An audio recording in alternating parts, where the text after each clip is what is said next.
Hi everybody, it's Meg from Books Off the Beaten Path, and I am here with the Muppet Book Tag. And I was tagged by Kevin from Kevin House Reads, and I am very excited about it, and let's get started. Now this is going to be sort of a vintage classic version. You may not have heard of a lot of these books, but this is my attempt to get you to read some of these books. If you can find them. That's always my caveat, if you can find them. Okay, starting with prompt number 1. Kermit, name a book with a great leader. Well, I happen to have one right here.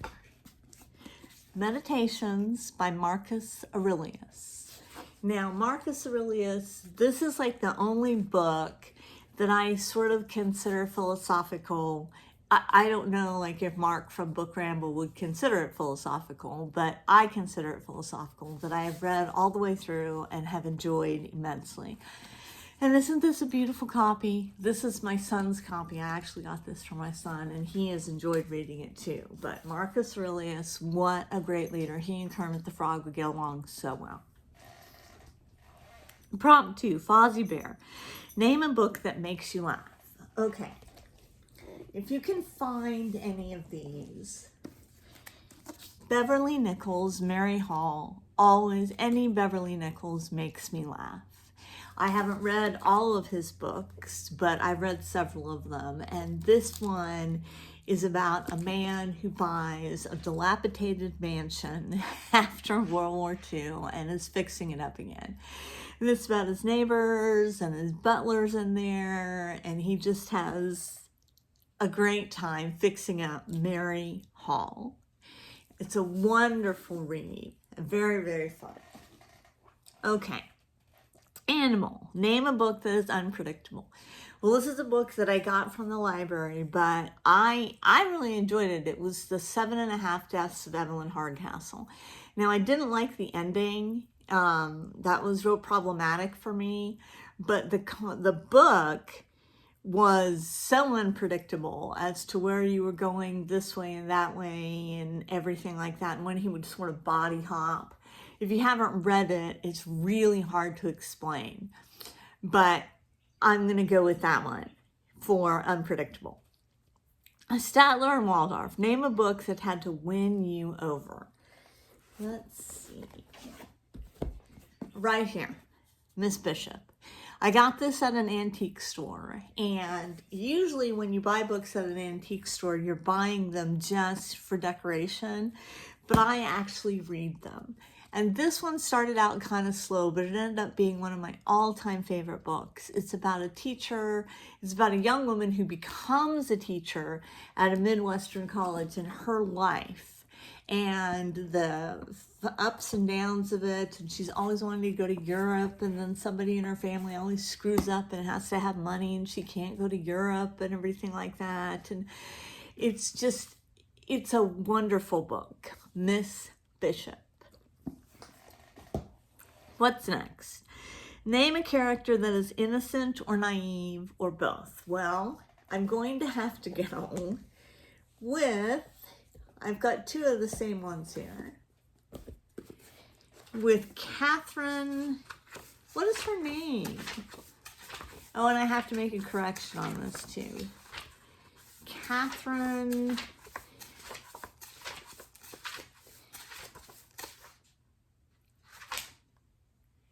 Moreland. Catherine Moreland in Northanger Abbey. And she is pretty naive. She is pretty naive when she goes to Northanger Abbey, and she's influenced a lot by the Gothic stories that she's reading now. And I have to make a correction. I did a tag, and in the tag, I talked about giving this particular book away to someone and never getting it back. But obviously I got it back because I found it. So shame on me for not doing a thorough search before I said that. But Catherine Moreland, yes, very naive when it comes to, are things really creepy and scary, or is it just her interpretation of them? So there's that one.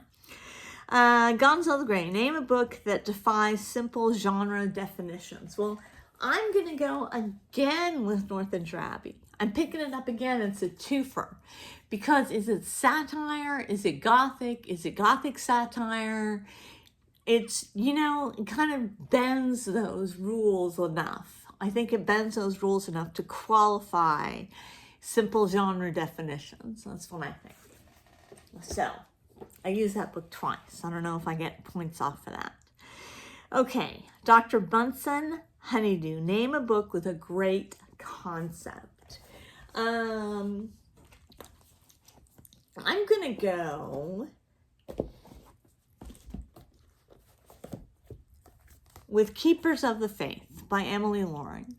And this was a great concept, I thought, because this takes place during the war in Washington, D.C.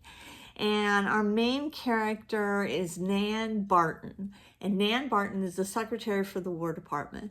And I thought it was a great concept because you don't often see, I mean, at least I've never read, you know, unless it's those tell-all books about World War II in the home front in Washington, D.C. while all of that is going on. I mean, there's a million books out there about the home front during World War II. Don't get me wrong. Don't get me wrong. Sorry, I had to break into song there for a second. But this one was just the concept of it. Look at that cover. I don't know. I just had to go with this one. I'm not explaining it well. Get my nasty hair out of the way. I'm not explaining it well, but it was just, it's one of my all-time favorites, and I wanted to share it. So I'm going to go with this one for the concept, just because I wanted to get it in there. Okay, what's next? Name a character that lights up a scene and makes you smile. Again, I'm going to go with Emily Loring.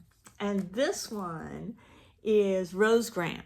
And this is The Solitary Horseman. And this is probably my favorite Emily Loring. If you guys don't know who Emily Loring is, you need to look her up because she was a very prolific, very, very popular writer back in her day. And Rose Graham is just a hell of a character. She is smart. She's determined. It takes place in this peach orchard, and she's just great. She's just a great, great heroine. And I would force the young women of today to read this book because this book is copyright. Let me get it here. 1927, but talk about independence and talk about, you know, standing up for your rights. Rose does all of that before it was cool. So good job, Rose. Okay, Rowlf the Dog. Name a character that's laid back and copes with the chaos around them. I'm going to have to go with 2 on this one. I'm going to have to go with Victoria Winters in any of the Dark Shadows books because she does have to cope with a lot of chaos going around, and she keeps her cool pretty much. Pretty much she keeps her cool. When, you know, she's got people creeping down the hallway and the fire is spitting and the rain is outside and there's mysterious knockings and everything like that. She keeps her cool pretty well. The other one, of course, is Jane the hero, Jane Eyre. Jane she gets a little nervous, but I don't remember her ever being truly scared in the semi-haunted house of Mr. Rochester's. When she hears the noises in the attic and when her bridal veil is all torn up and everything like that, she keeps it together pretty darn well. So I'm going to go with Jane Eyre for Rowlf the Dog. I'm sure Jane would appreciate that. The Muppets. Name a book with a great found family. I got this book again at an antique store. I've never read any of the others that this author has put out. And it's called My Love Affair with the State of Maine. And it's by Gertrude McKenzie with Ruth Good. Good? With an E at the end. This is about these 2 young women. Let me get the copyright date on this. My love affair with the state of Maine. It's one of my all-time favorite books ever. Copyright 1955. And this is about these two women who want to open a store in Maine. And they do. They open a store in Maine. And the friends that they make, they survive a fire. They have to learn how to butcher cows by themselves. It is a wonderful story of found family. It's a wonderful story of striking out on your own and finding people that want to support you. And it's just great. So that was kind of my vintage classic version of the Muppets tag. And I don't know, I hope you guys get to read some really interesting books and find some real gems out there. Remember, look in antique stores. You can find some real gems out there. Anyway, that was my Muppets tag. And I'm going to get this loaded, get this up there, and I will check you later.